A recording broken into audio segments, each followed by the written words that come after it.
video, we're going to talk about the use of citations of source text in your paper.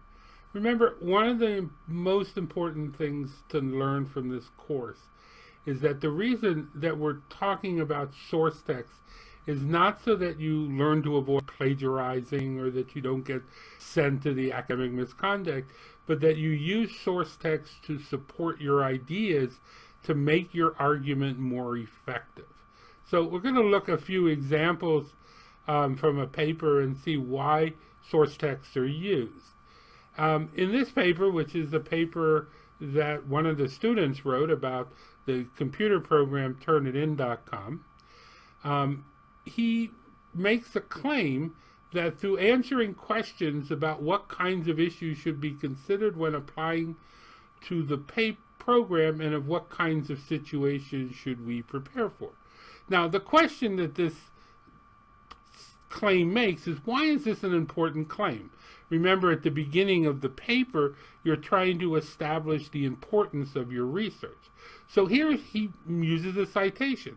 According to Grant, Turnitin is a program for reporting what percentage of the compared text matches material on the internet without judging about whether the text is cited correctly. Now, if he didn't cite Grant, no one would accuse him of plagiarism, because that's a fact. That's what the program does.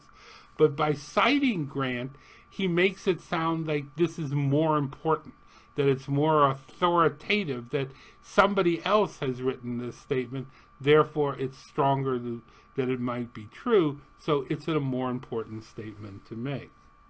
In the second paragraph, he goes on, the goal of Turnitin is to improve students' writing with their originality and can help detect students who plagiarize his writing. Now, that statement is a little more controversial. It's a claim. Does it really help you do something? Is that actually the goal? So how do you prove that's true? Well, he has two citations here. And these citations, notice he doesn't even need to use he doesn't actually have to state what they said. He just says this is both of these citations have the same ideas. Again, the purpose of it is to show that this idea is true. This is not, again, something that has anything to do with plagiarism. It has something mostly to do with proving that you have a good claim. Now, in the next sentence down here, notice he makes a claim that the program cost $105,000. Now, on one hand, that's a fact, but it's a fact that not everyone knows. It's not a public knowledge. So in this sense, he has to cite where that fact comes from, because he didn't do it himself, and therefore, how do you know this is really true? Well, it's true because it was published in this article by Grant. So the citation here answers the question, how do you know that this is true? Now, in this example down here, at what he calls number 1, he actually has a short quotation from the article where he copied it, writing attitude toward their originality.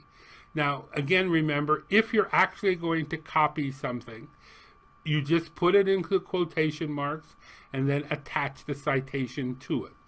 So here that this is an issue regarding plagiarism, but it's also an issue of showing that this claim is true, that it's not just the writer's claim, but it's also the claim of this published author. Therefore, two people share the claim, therefore it must be more likely that it's true. And again, remember, the idea in academic writing is the more people who say the same thing, the truer it is, and the stronger the claim can be.